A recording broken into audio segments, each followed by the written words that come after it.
мына таш турат го, көрдүңүздөрбү? Ушул Нахры Зубайда. Зубайда деген энебиз болгон, Алла разы болсун анда. Алла рахматына алсын. Ошо Зубайда энебиз 1200 жыл мурда ушуну 36-37 километрден тартып келген. Таиф жактан. Арафат, Муздалифа, Минада суу танкысы болгондуктан, суу жок болгондуктан, мына ошо тоонун боорунда ошондо жасаткан. 1200 жыл мурда. Мына тоонун боорунда көрүп атасыздарбы?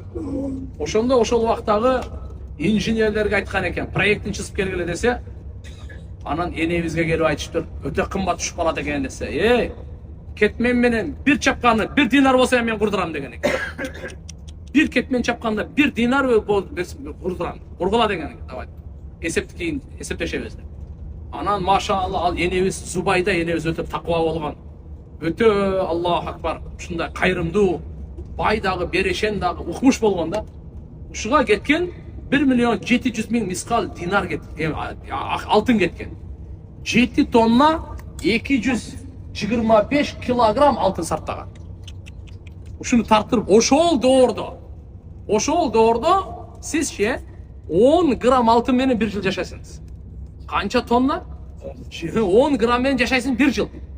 Алтын менен.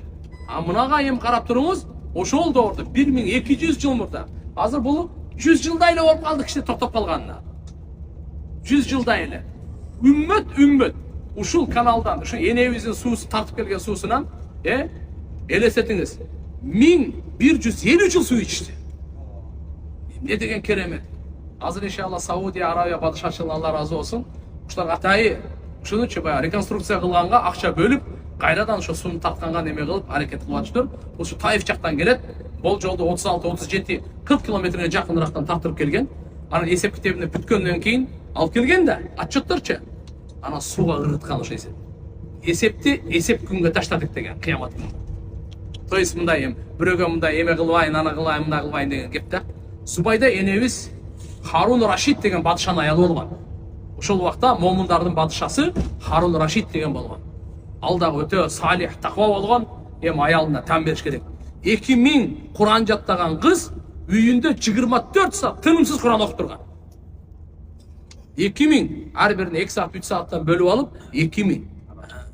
Ошон үчүн иншалла кыздуу болуп калсаңар, неберелүү болуп калсаңар, атын Зубайда коюп койгула. Зубайда.